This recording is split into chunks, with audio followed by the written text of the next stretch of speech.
we're going to go over, we're going to change pH control on the hot tub from being automated on the meters because of a problem with the meter to being hand dose, which means whoever's on duty or maintenance, whoever is working with the problem, will be calculating with the use of the pool calculator, and we'll go over the materials you need and be hand correcting when pH gets too high with acid to take care of that problem.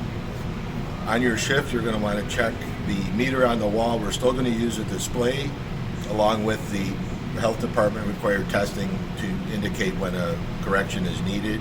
And during your shift, you'll check it when you get here, your mid-shift, and towards the end of your shift, so that throughout the day there'll be many opportunities to keep the pH in line so it doesn't get too far out, either low or high. But mainly we're going to go over the correction with acid right now because that's the most common correction that we do. Control for the hot tub 3 times a day. This should be done at the beginning of your shift, middle of your shift, and end of your shift.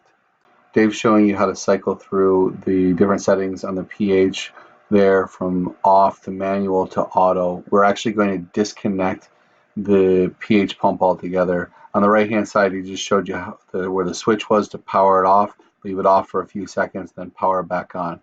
Wait for it to boot. It's going through a boot sequence right now, and then when it fully comes up, you'll be able to get an accurate reading. The reason that you would actually reset it like this is if it errored out and needed a reset. And then when it gets all done, ORP should be in auto no matter what, even if you are resetting it because ORP was an alarm on there. We're looking for a pH of 7.5, and we want to correct with acid if it's over 7.7. Now, the materials you need to do that will be the pool calculator, which is on the computer, and that's this screen. Show them how they get to it. Usually the browser is open, and it's up here right at the top of the browser called Pool Calculator. I am going to make sure there's a shortcut on the desktop in case the browser's not open and you needed to get it to open the browser. And that's the Google Chrome browser. Right. And we'll go over that. So you'll need to have that. That's one of the things needed will be this pool calculator. You can use, you're never going to be putting a lot of acid, maybe 1 or 2 ounces on a really rare case. So you'll use the 1 cup measure here. Make sure this cup is rinsed out because you don't want to have some other material in here that you mix with acid that could create some fumes that you won't like. So start with this 1 cup, rinse it out, make sure it's clean. This is the acid we used. It could change color, the bottle, depending on where and when it's bought. What you want to verify with this is you check the concentration, which on this bottle is 31.4%.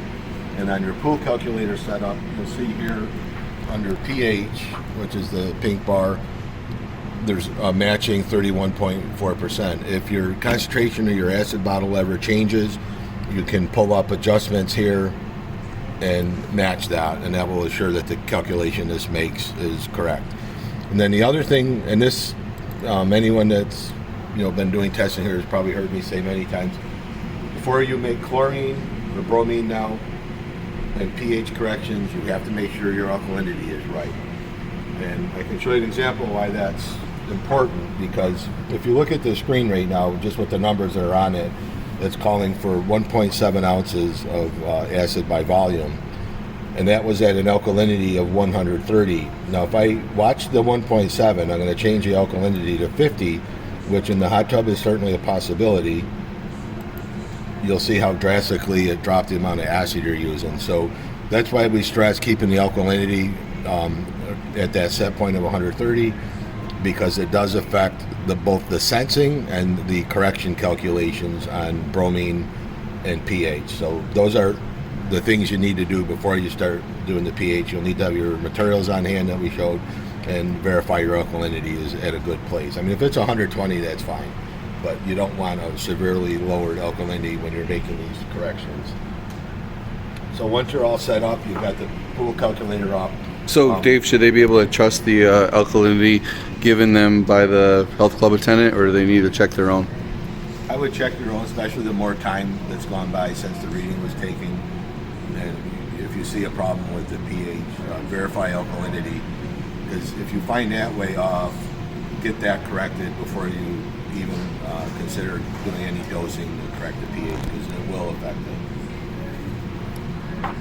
So just we showed the example there how that changed. Now, on the earlier shot of the meter, you saw that the pH was at 8.1, so it's already in a high state. We need to correct that. So we'll use a real example here. Should they check the pH if they think it's do a physical check of pH? Yeah, if there's ever any question, we found since going to these chemtrails, the number they're reading and the test files have been corresponding accurately. But there's nothing, don't ever be afraid to double check something. It's a lot better to double check it than make a mistake because something was off. So at any time if there's doubt, go ahead and do the the hand method with the test file to confirm the reading on the wall. And then once you've done that, you go ahead.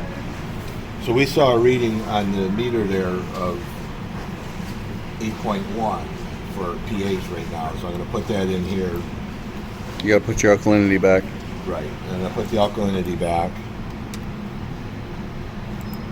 and that's showing me that I need 1 ounce of acid to bring that back to the set point at 7.5, which is a mid-range from 7 to 8 of our where we want to keep pH within. So as I say, you see, it's not a large amount. 1 ounce is same as 1 tablespoon, and so you would pour that in here. You should be using your PPE, personal protection equipment, the gloves, the goggles, or face mask and all that, because you don't want that on your skin or in your face or anything like that. Especially your eyes. Yeah, especially your eyes. It would not be pleasant. And, you don't want anyone experiencing that. So you would get your stuff on, put 1 ounce in there, go over, get down close to the water, gently put in the water, rinse your cup right out in the hot tub. And then from that point, you can, the hot tub turns water over very fast. That means the capacity of that pump, which is 100 gallons per minute, can, in about 5 minutes, can almost totally turn the hot tub water over, which goes back in through the filter, back out to the hot tub. It doesn't actually turn over that quick because I think it's only running like 50 to 60 gallons per minute, but you're still talking 10 minutes. Right. But 10 minutes max. yeah. But within a short period of time, you'll see the impact of the acid you added on the meter reading back there. And in this case, and actually I'll go back and I'll get some acid and we'll show how fast that meter will come down. And at the end of that 10 minutes, if it's not back down in the 7s in a range where it won't go into alarm, you can repeat what we just did using the corrected reading. If it corrected below 8 but not low enough, you can redose, but I would give it at least 10 minutes to get that circulated, get the sensors in there, and then make sure everything worked out good.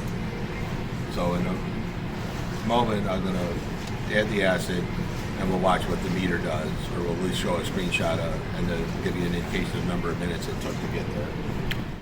Dave is now going to show you how to fill the acid. You first start with putting on the PPE here. That includes the apron, the face shield, goggles, and rubber gloves. You don't actually do the acid on the table there. You do it in the sink. This way, if you spill, it's only spilled in the sink. Each mark on the measuring cup represents 1 ounce overall. So you fill it until you get up to 1 ounce. Then after you get all done, rinse off the jug and the gloves and take it out to the hot tub.